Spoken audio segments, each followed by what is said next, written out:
DNA में आज सबसे पहले हम देश के मुर्दा सिस्टम का विश्लेषण करेंगे। हमें बेहद अफसोस, पीड़ा और गुस्से के साथ आज इस देश के सिस्टम को मुर्दा कहना पड़ रहा है। लेकिन आज कानपुर से आई ये खबर ने हमें इस शब्द का इस्तेमाल करने पर मजबूर किया है। ये वो सिस्टम है जिसकी वजह से बुखार से तड़पता एक 12 वर्ष का बेटा अपने पिता की गोद में ही दम तोड़ देता है और सब लोग एक गरीब की मौत का तमाशा देखते रहते हैं। कुछ दिनों पहले आपको याद होगा, ओडिशा के कालाहांडी की तस्वीरों को देखकर पूरा देश विचलित हो गया था। उन तस्वीरों में दाना माझी नाम का एक गरीब आदिवासी अपनी पत्नी के शव को कंधे पर लादकर 10 किलोमीटर तक पैदल गया था क्योंकि उसे अस्पताल से एम्बुलेंस नहीं मिली थी। कालाहांडी की इन तस्वीरों को देखकर एक तर्क ये भी दिया गया था कि कालाहांडी ओडिशा के ही नहीं बल्कि इस देश के सबसे गरीब जिलों में से एक है। लेकिन अब ऐसी ही तस्वीरें उत्तर प्रदेश के कानपुर से सामने आई हैं। कानपुर ना तो उत्तर प्रदेश का पिछड़ा हुआ इलाका है, ना ही कानपुर में स्वास्थ्य सुविधाओं और अस्पतालों की कोई कमी है। कानपुर उत्तर प्रदेश की राजधानी लखनऊ से सिर्फ 80 किलोमीटर दूर है और देश की राजधानी दिल्ली से 450 किलोमीटर दूर है। लेकिन इसके बाद भी कानपुर में 12 साल के इस बच्चे ने अपने पिता के कंधों पर दम तोड़ दिया। इन तस्वीरों में एक पिता अपने 12 साल के बेटे को कंधे पर लादकर कानपुर के सरकारी अस्पताल हैलट के अंदर दौड़ रहा है। उसका बेटा 2 दिनों से बुखार से तप रहा था, लेकिन अस्पताल की इमरजेंसी में बैठे डॉक्टरों ने उसका इलाज करने की बजाय उसे बच्चों के अस्पताल में ले जाने को कहा, जो इसी अस्पताल के कैंपस में ही है। इमरजेंसी से बच्चों के अस्पताल के बीच की दूरी करीब 250 मीटर की है, लेकिन इस दूरी के लिए ना तो इस व्यक्ति को कोई एम्बुलेंस दी गई और ना ही कोई स्ट्रेचर। मजबूरन इस व्यक्ति ने अपने बच्चे को कंधे पर उठाया और बच्चों के अस्पताल की तरफ दौड़ पड़ा, लेकिन तब तक इस बच्चे की मौत हो चुकी थी। बाद में ये व्यक्ति अपने बच्चे को लेकर एक प्राइवेट हॉस्पिटल भी गया और वहां पता चला कि अगर इस बच्चे को 20 मिनट पहले लाया जाता तो शायद उसकी जान बच सकती थी। कालाहांडी में तो दाना माझी की पत्नी की मौत हो चुकी थी और फिर उनके शव को ले जाने के लिए अस्पताल की तरफ से कोई एम्बुलेंस नहीं मिली थी। लेकिन कानपुर में अगर इस बच्चे को वक्त पर इलाज मिल जाता और अगर डॉक्टर उसे अस्पताल के अंदर चक्कर नहीं लगवाते तो शायद उसकी जान बच जाती। आप में से बहुत से लोग हमसे ये भी पूछ रहे हैं कि जब ये मजबूर पिता अपने बेटे के शव को लेकर दौड़ रहा था तो हमारे रिपोर्टर या कैमरामैन ने उसकी मदद क्यों नहीं की, और ये बहुत ही जायज़ सवाल है। तो हम आपके सवाल का जवाब भी आपको दे दें। इन तस्वीरों को जी न्यूज़ के कैमरामैन या रिपोर्टर ने रिकॉर्ड नहीं किया है। ये तस्वीरें हमें सोशल मीडिया के जरिए मिली। जब हमने ये तस्वीरें देखी उसके बाद हमने वहां पर अपने रिपोर्टर को भेजा और रिपोर्टर को भेजकर इस पूरे मामले की जांच करवाई और आपके लिए इस खबर की बाकायदा वहां जाकर रिपोर्टिंग की, क्योंकि हमें लगा कि ये खबर पूरे देश तक पहुंचनी चाहिए। आपको जानकर हैरानी होगी कि चिकित्सा से संबंधित लापरवाही चाहे कितनी भी बड़ी क्यों ना हो, कानून के मुताबिक दोषी को सिर्फ 2 साल की सजा ही हो सकती है। किसी भी तरह की लापरवाही की सूरत में आईपीसी की धारा 336, 337 और 338 के तहत केस चल सकता है, जिसमें सिर्फ 6 महीने से 2 वर्ष तक की सजा और जुर्माने का प्रावधान है। चिकित्सा से संबंधित लापरवाही में आईपीसी की धारा 304A के तहत केस चल सकता है, जिसमें अधिकतम 2 साल की सजा और जुर्माने का प्रावधान है। हमारे देश के संविधान ने देश के हर नागरिक को गरिमा के साथ जीने का हक दिया है, चाहे वो गरीब हो, चाहे अमीर हो, चाहे इस देश के किसी भी हिस्से में रहता हो। लेकिन सवाल यह है कि क्या हमारी व्यवस्था अब इतनी सड़ चुकी है कि वो 12 साल के एक बच्चे को वक्त पर इलाज तक मुहैया नहीं करा सकती?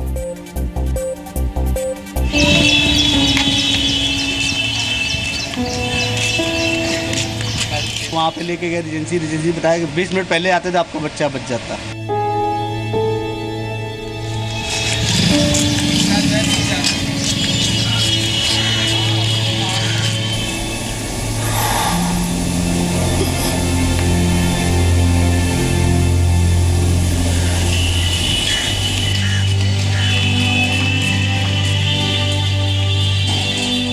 ये बहुत ही हृदयविदारक और आत्मा को झकझोर देने वाली घटना है।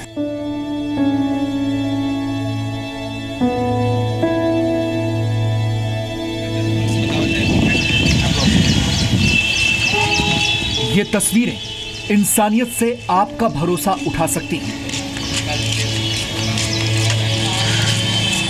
ये तस्वीरें आपको विचलित कर सकती हैं। क्योंकि ये हमारे मुर्दा हो चुके सिस्टम की तस्वीरें हैं। यह शख्स एक पिता है जो अपने कंधे पर अपने 12 साल के बीमार बच्चे को लेकर कानपुर के एक सरकारी अस्पताल के भीतर दौड़ रहा है।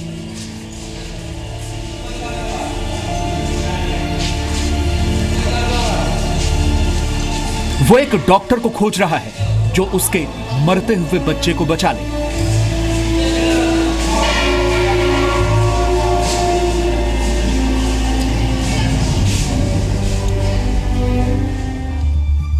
पहले आप पूरा मामला समझिए। कानपुर के सुनील सरकारी अस्पताल हैलट में अपने 12 साल के बुखार से पीड़ित बच्चे का इलाज करवाने गए थे, लेकिन इमरजेंसी के डॉक्टरों ने उन्हें चिल्ड्रन हॉस्पिटल लेकर जाने को कहा। इमरजेंसी से चिल्ड्रन हॉस्पिटल तक का सफर करीब 250 मीटर का है, लेकिन इस दूरी के लिए ना तो सुनील को कोई स्ट्रेचर मिला और ना ही एम्बुलेंस। डॉक्टर कोई था ही नहीं वहाँ पे, हमको ऐसे ही सब लोग बता दिए वहाँ चले जाओ, वहाँ चले जाओ। हम इधर रिटेल लेके। अच्छा, किसी से मुलाकात हुई जो सरकारी कर्मचारी वहाँ? हमें तो भाई वहाँ पता नहीं, हम अपने बच्चे को देखे कि वहाँ किसको जिसके पास जाओ तो वो इधर से उधर टाल रहा था। अच्छा, वो कहाँ जाने के लिए कहा था आपको? इमरजेंसी में भेजा गया जहाँ जच्चा बच्चा अस्पताल है, तो रास्ता बता दिया गया, फिर हम वहीं से पैदल ही लेके भागते गए। अच्छा, जब बाल रोग आप पहुँचे वहाँ पे कितनी दूरी पे है इमरजेंसी वार्ड से? वहाँ से काफ़ी दूर है सर, 200 मीटर समथिंग है। दूर पे लेके जा रहे थे आप। आखिरी सांसें लेते बच्चे को सुनील ने कंधे पर उठाया और बाल रोग विभाग की तरफ दौड़ लगा दी। रास्ते में 1-2 नहीं बल्कि 7 कारें और 2 एम्बुलेंस भी थी, लेकिन अगर नहीं थी तो इंसान। आखिरकार 2 लोगों ने सुनील का साथ दिया और उसके बच्चे को उठा लिया। हाफते कांपते जब सुनील ने बाल रोग वार्ड में कदम रखा, तब तक अंश की सांसें थम चुकी थी।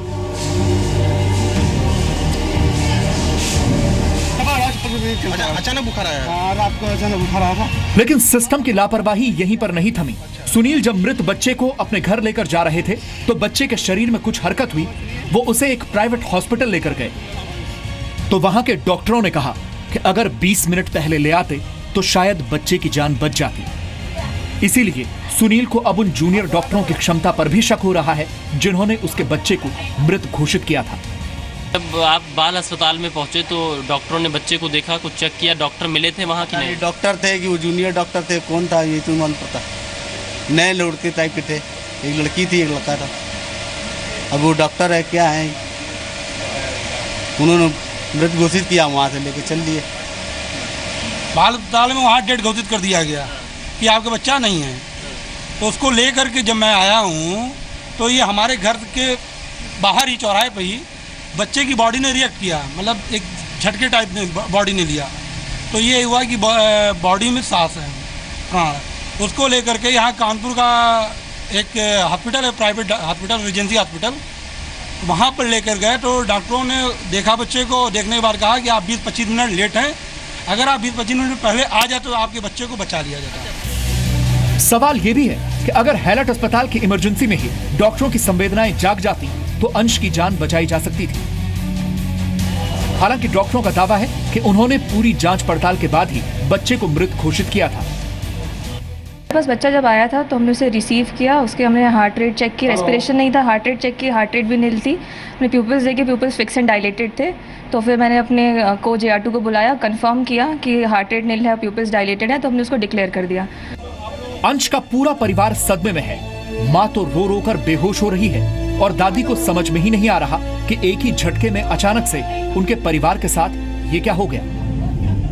हमारे बच्चों को अगर साधन मिल गया होता तो हो सकता है हमारा बच्चा बच गया होता। आज मेरे बच्चे के साथ हुआ, कल अगर दूसरे के साथ होगा तो कैसे होगा। जिस अंश के लिए उसके जीते जी डॉक्टर मुहैया नहीं थे, उसके जाने के बाद अब उसके घर पर डॉक्टरों से लेकर अधिकारियों तक की लाइन लगी हुई है। जांच के भी आदेश हुए हैं, लेकिन जांच तो जांच होती है, उस पर क्या कहा जाए, आप खुद समझदार हैं। बिंदु पर भी हम लोग जांच करेंगे, ये बिंदु भी हम लोग जांच में शामिल करेंगे कि स्ट्रेचर उपलब्ध कराने के लिए कौन कर्मचारी की ड्यूटी थी उस समय और स्ट्रेचर उसको क्यों नहीं उपलब्ध हो सका। इसमें 2 लोगों की कमेटी है, एक एडिशनल सीएमओ डॉक्टर श्रीवास्तव साहब है और मैं हूँ उसमें जो है। फ्राइडे को छुट्टी पे था, सैटरडे संडे में छुट्टी पे था, लेकिन अभी जो आने के बाद मैंने पेपर देखा, बच्चा को लेकर के वो आया और शायद किसी ने उसको बाहर से भगा दिया या कह दिया कि पीडियाट्रिक्स जाओ, या किसी अंदर ले करके कहा पीडियाट्रिक्स जाओ, क्योंकि उसमें यह है कि यहाँ पे जो हमारे डॉक्टर होते हैं वो बच्चों के इलाज के लिए प्रोफेशनल नहीं होते हैं। बी टीम वहीं जा रही है और वो हॉस्पिटल जाके और इस रिकॉर्ड को ज़रूर देखेगी कि अगर ये पहुँचा तो इसे टाइमली इसे अपनी प्लेस पे पहुँचाने के लिए जो टाइम लैग लगा वो क्यों, क्या रीजंस क्या थे। कानपुर में बेशक डॉक्टरों और अस्पताल की लापरवाही से एक बच्चे की मौत हो गई हो, लेकिन सिस्टम के जिस अधिकारी पर जिले में मेडिकल व्यवस्था की जिम्मेदारी है वो अपना फोन तक उठाना गवारा नहीं समझते। आरपी यादव को कई फ़ोन किए, हम एक बार फिर से आपके सामने फ़ोन करते हैं। सीएमओ कानपुर के हैं आरपी यादव, और देखते हैं क्या इस बार वो फ़ोन उठाते हैं या नहीं। हम दोपहर से उनको लगभग 8 से 10 फ़ोन कर चुके हैं, लेकिन उनका फ़ोन अभी तक उठा नहीं है, एक भी फ़ोन का उन्होंने जवाब नहीं दिया है। हम उनका इंटरव्यू लेना चाहते हैं कि आखिर कानपुर में जो भी कुछ हुआ ये सुनील के बच्चे के साथ में, उसमें किसकी लापरवाही है, किसकी जिम्मेदारी तय की जाएगी और आखिर ऐसा क्यों हुआ। अब हम आपको दिखाते हैं, आप सुनिए, घंटी की आवाज़ लगातार जा रही है और वो फ़ोन उठाने को तैयार नहीं है। आप देखते रहिए, घंटी ये जा रही है। सीएमओ कानपुर आरपी यादव जो कि मुख्य चिकित्सा अधिकारी हैं कानपुर के, इनके जिम्मे ही है पूरे कानपुर की स्वास्थ्य व्यवस्था। जो भी कुछ स्वास्थ्य से संबंधित कोई भी चीज़ होती है उसकी सीधे तौर पे जिम्मेदारी मुख्य चिकित्सा अधिकारी की होती है। आरपी यादव जो कि सत्ता के बेहद करीब माने जाते हैं और उनका आप रवैया इसी से देख सकते हैं कि सुबह से उनको फ़ोन किया जा रहा है लेकिन वो फ़ोन उठा नहीं रहे हैं। कानपुर के स्वास्थ्य सिस्टम में सरकारी लापरवाही का यह अकेला नमूना नहीं है। हैलट के जिस चिल्ड्रन हॉस्पिटल के डॉक्टरों पर लापरवाही का आरोप लगा है, इतनी बड़ी घटना होने के बाद भी वहां के मेडिकल सुपरिटेंडेंट के ऑफिस पर ताला लटका हुआ मिला। हम हैलट हॉस्पिटल के चिल्ड्रन हॉस्पिटल में यहाँ के मेडिकल सुपरिटेंडेंट से बातचीत करने के लिए आए हुए थे कि आखिर जो सुनील के बच्चे की मौत हुई थी उस पर उनका वर्जन क्या है, क्या कुछ कहेंगे और क्यों उनको कोई स्ट्रेच या कोई व्हील चेयर की सुविधा नहीं उपलब्ध कराई गई। लेकिन आप देखिए कि किस तरीके से उनके कमरे के बाहर ताला बंद है। और इस वक्त अगर हम आपको टाइम दिखाना चाहें तो दोपहर के 3:38 हो रहे हैं और इस वक्त मेडिकल सुपरिटेंडेंट के कमरे पे ताला बंद है। आप इसी से अंदाज़ा लगाइए कि जो बच्चे बीमार पड़ते होंगे उनको लेकर कितने गंभीर हैं यहाँ के मेडिकल सुपरिटेंडेंट, और सुनील के बच्चे की जो मौत हुई उसमें भी लापरवाही का अंदाज़ा आप इसी ताले से लगा सकते हैं। तस्वीरें जब ऐसी हृदय विदारक होती हैं तो रोना आ ही जाता है। जी न्यूज के शो ताल ठोके के दौरान कांग्रेस के प्रवक्ता राजीव त्यागी अपनी भावनाओं पर काबू नहीं रख पाए और फूट फूट कर रोने लगे। रोज जी, ये बहुत ही हृदय विदारक, आत्मा को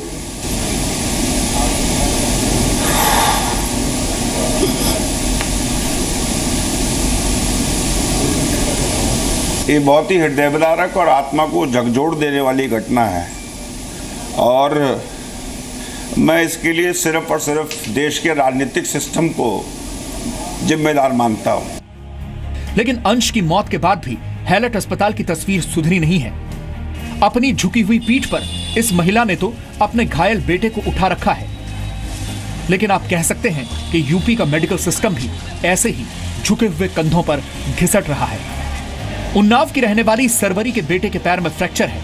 डॉक्टरों ने उसे एक्सरे कराने को कहा है, लेकिन 250 मीटर दूर एक्सरे रूम के लिए उसे स्ट्रेचर नहीं दिया गया तो उसने भी बच्चे को पीठ पर लादा और चल पड़ी। यह तस्वीर सिर्फ कानपुर की नहीं है बल्कि पूरे उत्तर प्रदेश में यही हालात है। सवाल किसी अंश, सुनील या सरवरी का नहीं बल्कि उन तमाम लोगों का है जो मजबूरी में ऐसे ही सरकारी अस्पतालों के चक्कर काटते हैं और आखिरकार मर जाते हैं।